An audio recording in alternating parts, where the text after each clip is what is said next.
The richest rancher in Red Hollow froze the moment the black woman raised her rifle in the dark canyon.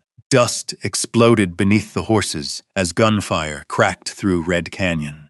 Caleb Turner turned just in time to see Rosaline standing in the storm, one hand gripping the reins, the other still smoking from the rifle shot she'd fired seconds earlier. Somewhere above them, a wounded horse screamed against the rocks. And Caleb suddenly realized the woman he married might be hiding far more than silence behind those steady eyes. If you're watching tonight, tell me where you're listening from. The dry wind rolled through Red Hollow Valley, like it had somewhere important to be.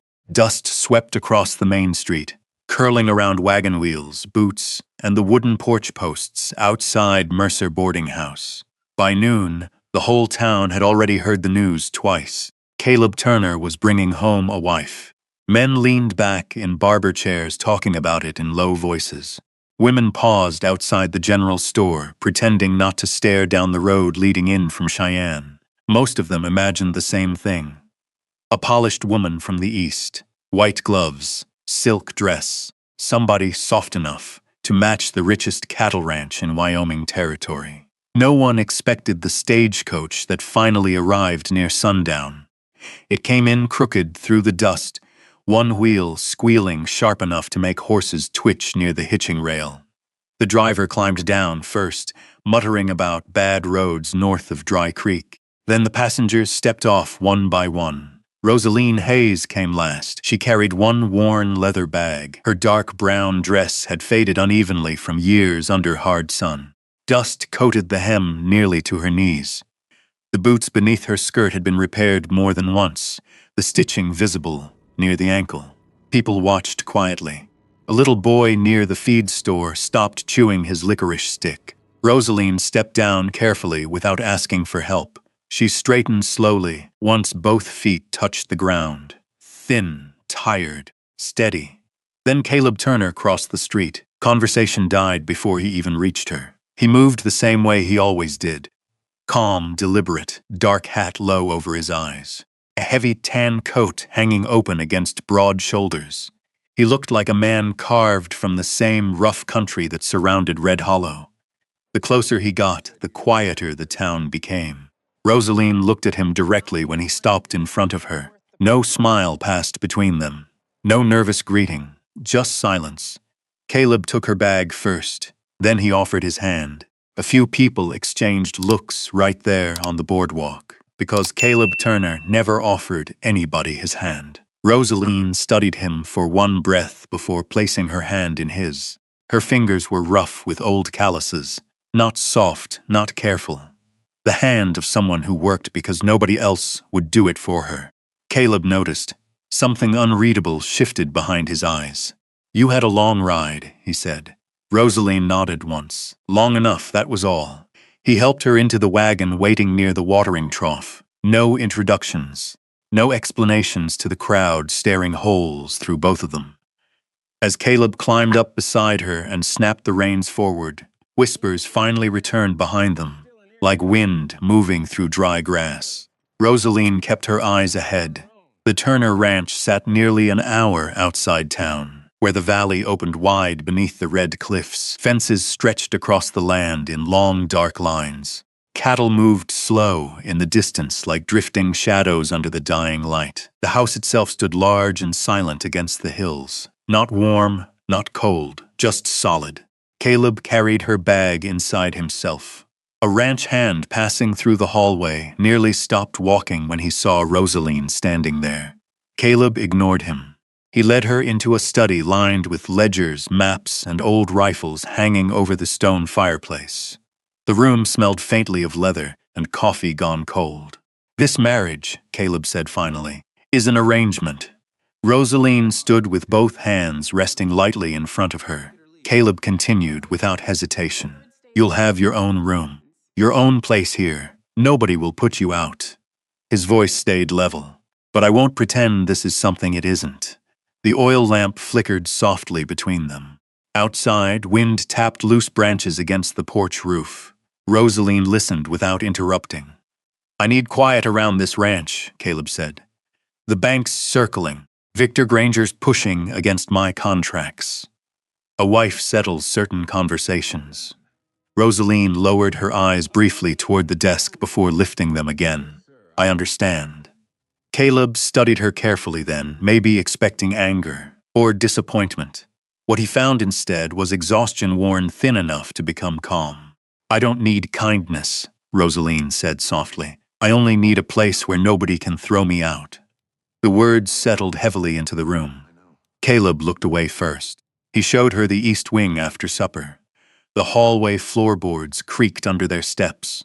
Her room overlooked the western pasture where moonlight rested pale across the grass. It's warmer than the other rooms, Caleb said. The chimney runs through this side. Rosaline set her bag beside the bed. Thank you. Caleb nodded once and stepped back into the hallway. For a second, it looked like he might say something more. But he didn't. The door closed gently between them. Hours later, the ranch had gone still. Wind rattled the stable doors outside. Somewhere far off, cattle shifted in their sleep. Rosaline sat awake near the window, still wearing her dress, staring out across unfamiliar land, silvered by moonlight. Then she heard footsteps. Heavy, slow, stopping outside her door. She did not move, neither did he. The silence stretched long enough for her to picture Caleb standing there in the dark hallway with one hand resting against the unsure why he hadn't walked away yet. Rosaline waited for a knock. It never came. After a while, the floorboards creaked again. His footsteps disappeared down the hallway, and the house fell silent once more.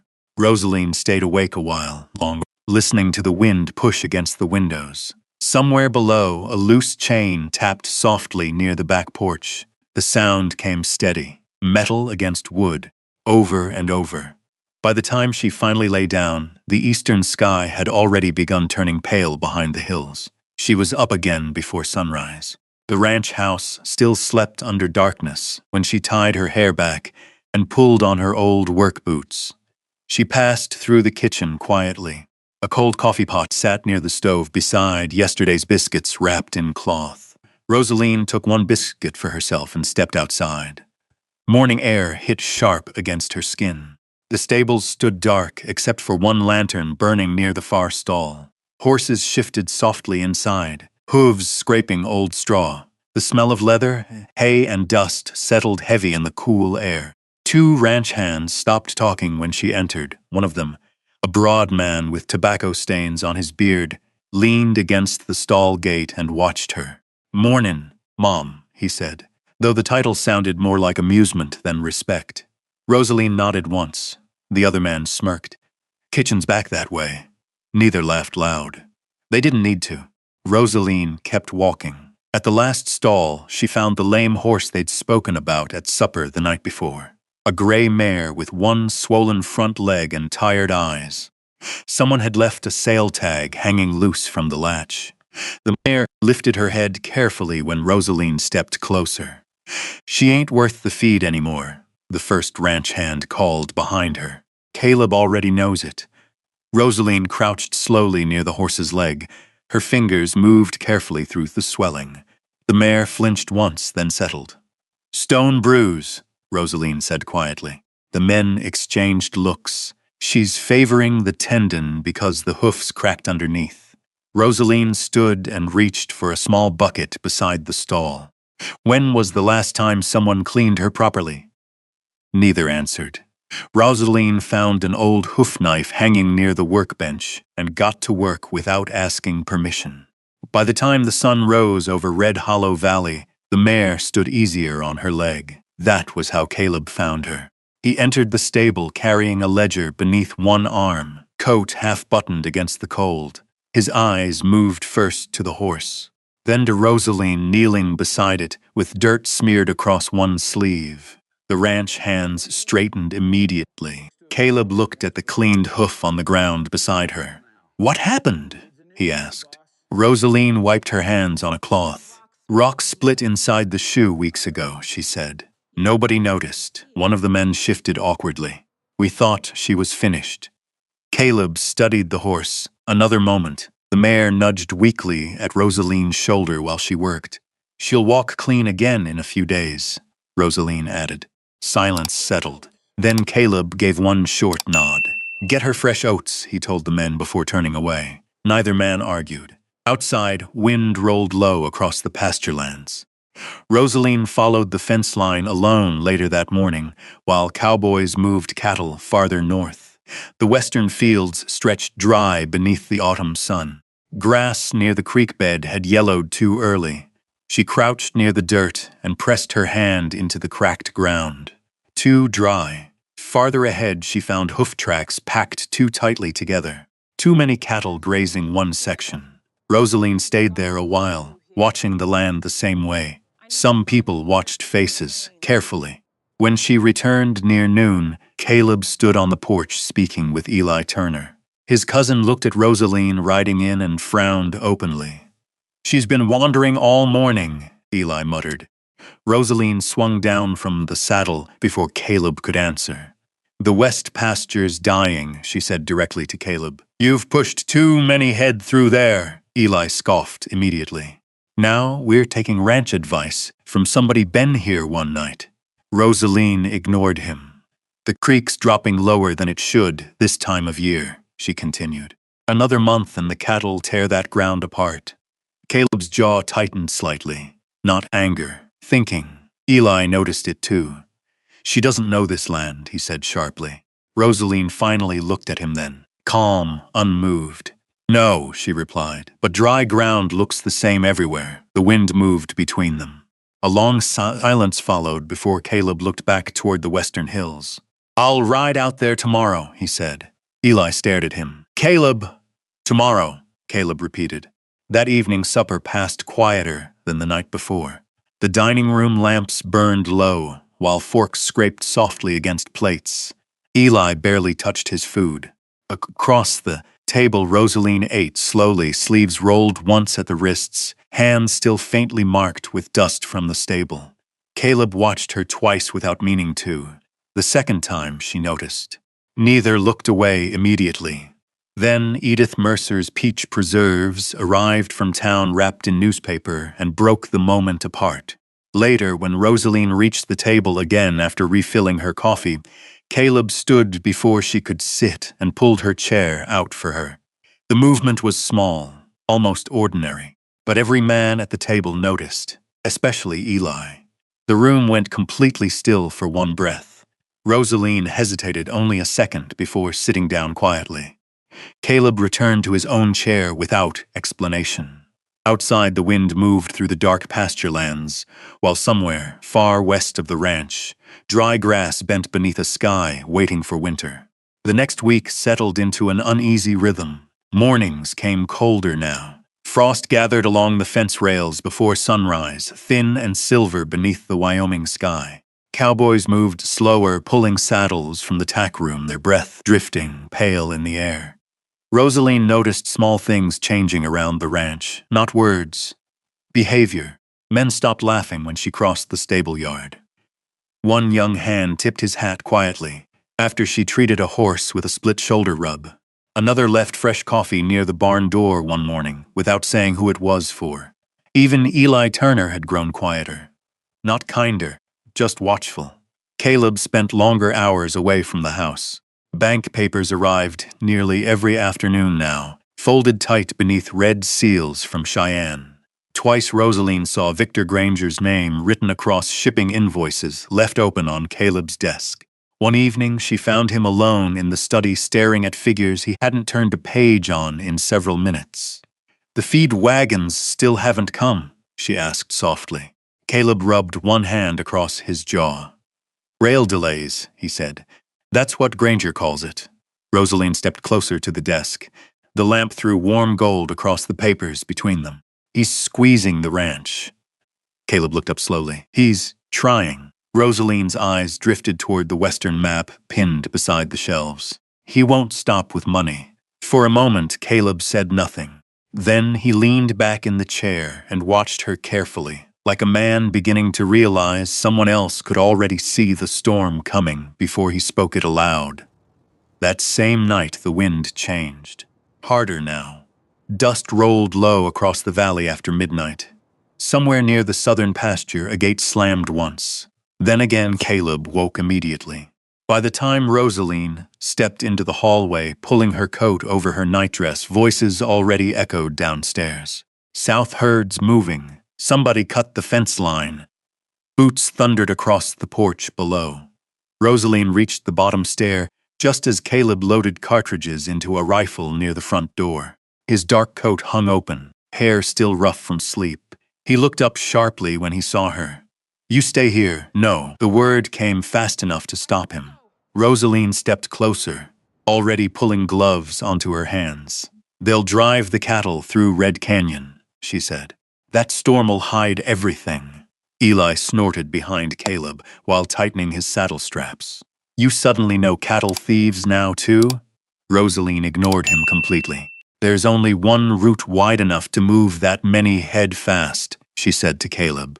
"If they reach the canyon before you do, half the herd'll break their legs in the dark." Wind rattled the porch windows, hard enough to shake dust loose from the frame. Caleb stared at her another second. Then he handed her a rifle. "Stay close." The ride south felt like charging straight into smoke. Dust swallowed the moonlight. Horses fought the wind with their heads lowered while cattle roared somewhere ahead in the darkness. The farther they rode, the sharper the sounds became. Panicked hooves, men shouting, metal striking stone. Red Canyon opened before them, suddenly black cliffs cutting deep through the earth like a wound. Caleb raised one hand. Riders spread apart immediately. Rosaline dismounted near the rocks and crouched low. The air smelled like dirt, sweat, and gunpowder waiting to happen. Then the first shot cracked across the canyon. Horses screamed. Another shot answered from higher ground. Everything exploded at once. Cattle surged sideways through the narrow pass while cowboys scattered for cover behind the rocks. Sparks flashed briefly in the darkness each time rifles fired. Rosaline pressed herself behind a ridge and searched through the chaos. Then she saw him, Caleb. Too far forward. A shadow moved high along the cliff edge above him. A rifle barrel caught one quick streak of moonlight, aimed directly at Caleb's back. Rosaline didn't think. She lifted the rifle and fired. The blast echoed through the canyon walls. The figure jerked backward and disappeared behind the rocks. His rifle clattered down the slope. Caleb spun instantly toward the sound. For one terrible second, Rosaline thought he might be hurt. Then she saw him moving toward her through the dust. Alive. The shooting faded not long after. Whoever had tried taking the herd scattered into the dark once the ranch hands regrouped. Slowly, the canyon fell quiet again, except for cattle breathing hard in the cold. Caleb stopped directly in front of Rosaline. His chest rose unevenly beneath his coat. "You hit him," Eli muttered somewhere behind them, disbelief still thick in his voice. Rosaline lowered the rifle carefully. Only then did her hands begin trembling. Caleb saw it immediately. Without thinking, he stepped closer and caught her arm near the elbow, his grip firm but careful. "You hurt?" Rosaline shook her head once. Dust clung to her cheek. Wind pulled loose strands of hair across her face. For a second, neither moved. The world around them seemed farther away now, smaller somehow. Caleb's hand stayed where it was, too long to mean nothing. Finally, he released her slowly. "We ride back," he said quietly. But on the way home, he kept his horse beside hers the entire time. Not ahead, not behind, beside. The ranch lights appeared near dawn, through the dust storm still rolling across the valley. Cowboys drifted toward the barns, leading exhausted cattle through the gates. Rosaline climbed down stiffly from the saddle. She had just reached the porch steps when Caleb's voice stopped her. "Rosaline," she turned. For a moment he looked like he meant to say something important. Instead, he only nodded once toward the house. "Get some sleep." Rosaline disappeared upstairs without answering. Hours later, the ranch finally quieted. Then came the footsteps again outside her door. This time, they didn't stop and disappear. A soft knock broke the silence. Rosaline sat up slowly in bed. For a second, she thought the sound might have belonged to the wind. Then it came. Again, gentler this time. She crossed the room barefoot, her hand pausing on the doorknob before opening it halfway. Caleb stood in the dim hallway wearing the same coat from the canyon. Dust still clung to one shoulder. A lantern burned low near the staircase behind him, throwing long shadows across the floorboards. For a moment neither spoke. Then Caleb held out a small tin cup. "Coffee," he said quietly. Steam rose faintly into the cold air between them. Rosaline looked at the cup before taking it from his hand. Their fingers brushed briefly. Caleb's hand felt colder than she expected. "You should sleep," she said. "So should you." But he didn't leave. The silence that followed no longer felt sharp the way it had on her first night at the ranch. It settled softer now, careful, like both of them were standing near something neither fully understood yet. Finally, Caleb nodded once toward the cup. "There's whiskey in it," he admitted. Rosaline almost smiled. Almost. After that night, small things began changing faster. Caleb started leaving ledgers open on the study desk instead of closing them when Rosaline entered. Sometimes she sat across from him near the fire while he worked through cattle receipts and shipping records from Cheyenne. He rarely asked for her opinion directly, but he listened when she spoke.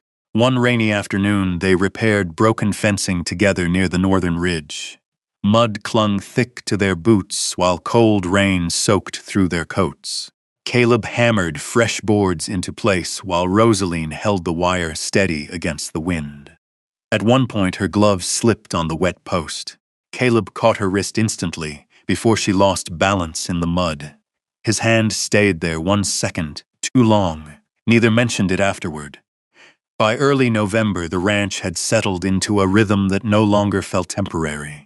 Until Rosaline noticed the missing feed receipts. It started with numbers that didn't match. 2 barrels of oats signed out from storage that never reached the southern barns. Then a shipping ledger showed cattle routes, changing before Caleb had approved them. Small things, careful things. Rosaline said nothing at first. Instead, she watched. 3 nights later, she saw lantern light moving near the supply shed long after midnight. Snow clouds hung low over the valley while wind pushed loose hay across the yard. Rosaline stayed hidden beside the stable wall. Eli Turner stepped from the shadows carrying papers beneath his coat. Another man waited near the fence line. Rosaline recognized the horse first. Victor Granger's brand. Her stomach tightened. She watched Eli hand over the documents before the rider disappeared into the dark. The next morning, the ranch felt wrong before breakfast even began. Eli laughed too easily at the table. Caleb barely touched his coffee. Wind rattled the dining room windows, hard enough to make the lamp flames flicker. Rosaline stayed quiet until supper. Then she spoke. "Someone's feeding information to Granger." Forks stopped moving around the table. Eli leaned back slowly in his chair. "That's so." Rosaline looked directly at him. "Yes." Silence spread heavily through the room. Caleb's eyes moved between them. Carefully, Eli gave a sharp laugh. "You accuse everybody now? I saw you at the supply shed." The room turned colder somehow. Eli shoved his chair back hard enough to scrape the floor. "You don't know what you saw." Rosaline stood too. "You sold him cattle routes, feed shortages, water records." "That enough," Eli snapped. Caleb rose slowly from his chair. Nobody moved. Rain hammered the windows harder now. Eli looked toward Caleb with open disbelief. "You really gonna stand there listening to this?" Caleb said nothing immediately.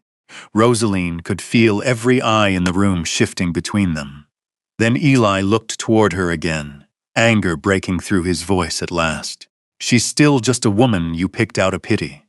The words landed hard enough to empty the room of sound. Rosaline's face didn't change, but Caleb's did. Slowly, very slowly, he stepped away from the table and moved beside her. Not in front of her, beside her. "If she says it," Caleb said quietly, "that's enough for me." Eli stared at him like he no longer recognized the man standing there.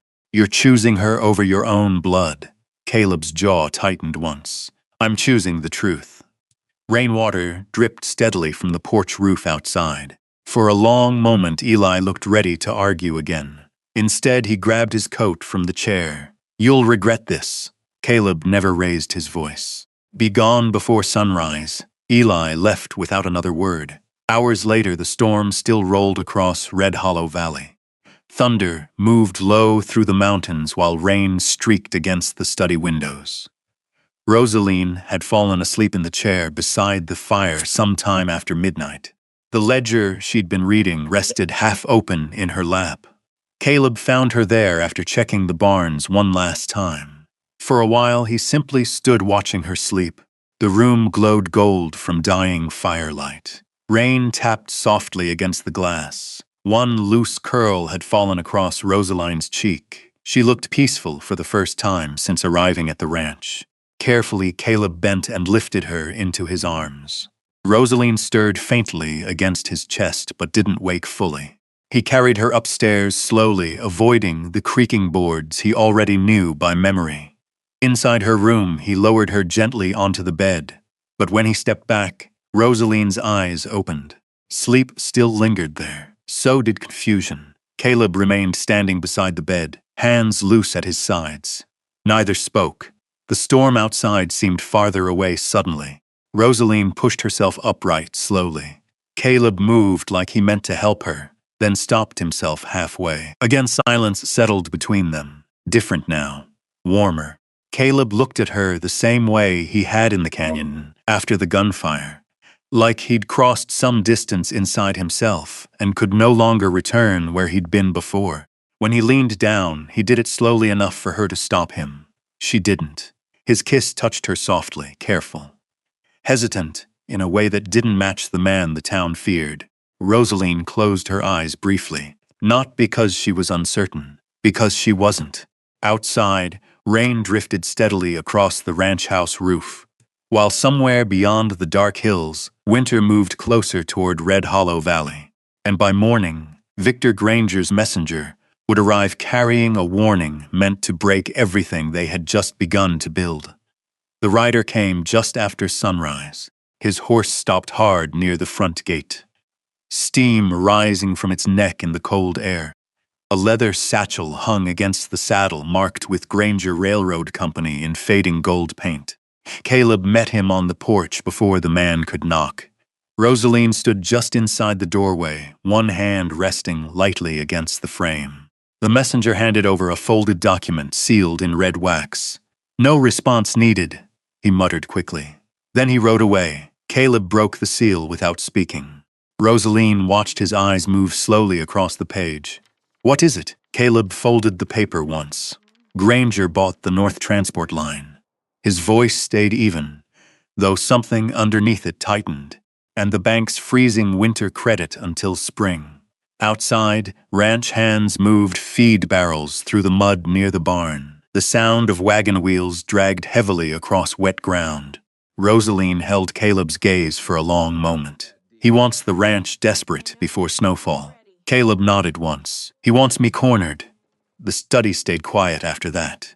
Rain tapped steadily against the windows while Caleb stood near the desk, staring toward the western pasture.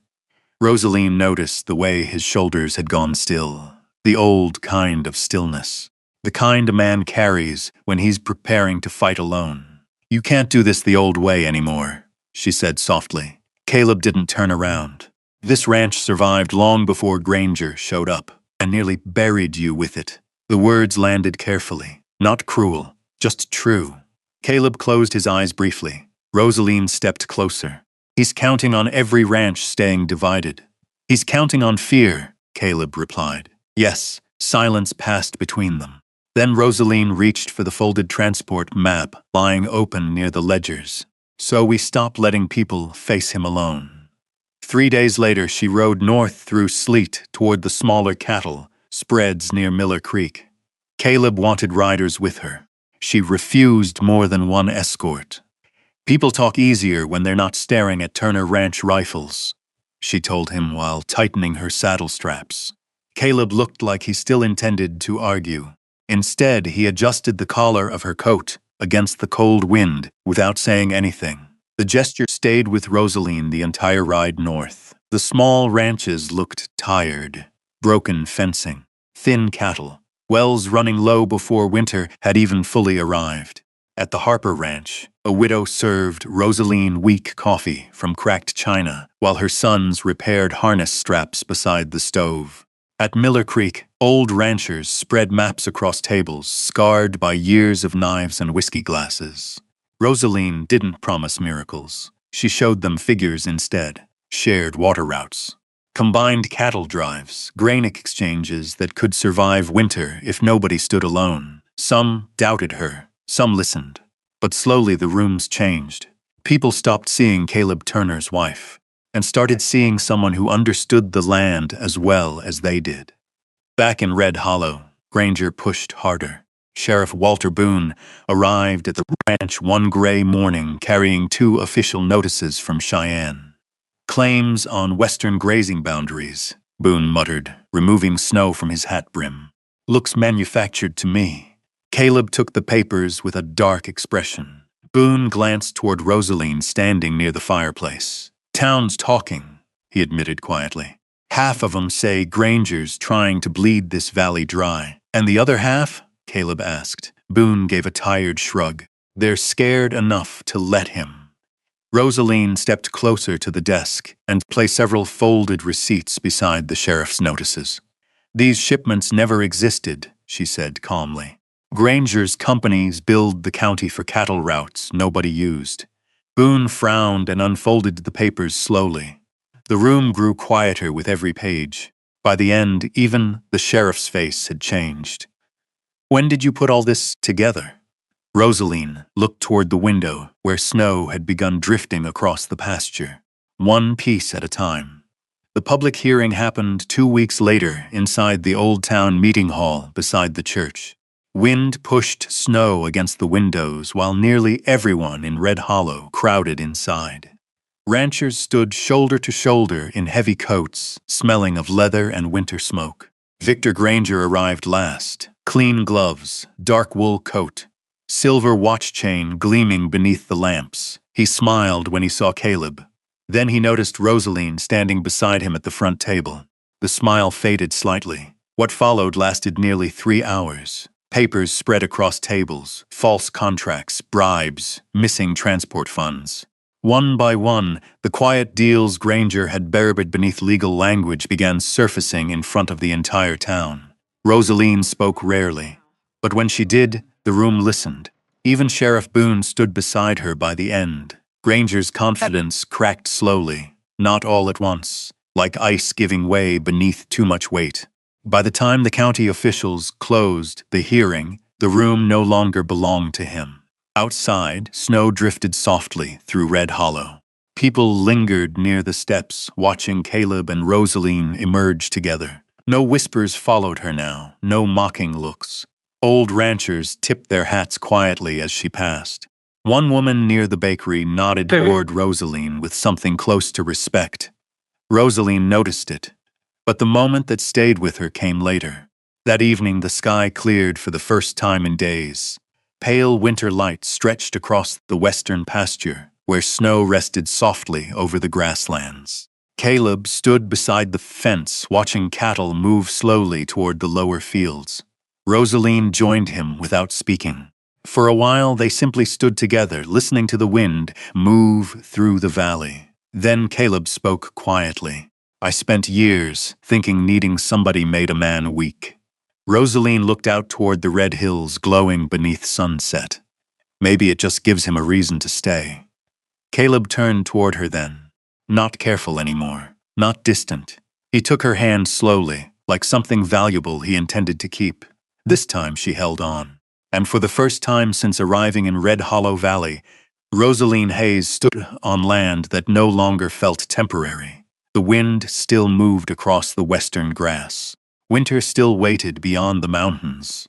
But the ranch behind them had become something different now. Not just a place to survive, a place to belong. Maybe that's all most people are really searching for in this life. Not money, not pride, not even the promise that tomorrow will be easy. Just one place where the door stays open when the weather turns cold. One person who looks at you and quietly decides you're worth standing beside when things get hard. If you've ever felt unwanted, If you've ever walked into a room already expecting people to judge you before hearing your name, then maybe part of Rosaline's story felt familiar tonight. And maybe Caleb's did too. Because sometimes the strongest people aren't the ones who stand alone the longest. Sometimes they're the ones who finally learn to trust someone enough to stop carrying the whole world by themselves. Out there in Red Hollow Valley, love didn't arrive with grand speeches or perfect moments. It showed up slowly, in shared coffee, in long silences, in staying when leaving would have been easier. That's the kind of love that changes a life quietly. If this story reminded you of someone who stayed beside you during a hard season, or if you've ever been that person for somebody else, share a simple "I stayed" in the comments. And if these old Western stories of healing loyalty and second chances feel like home, to you there will always be another fire waiting down the trail in the next story we share together.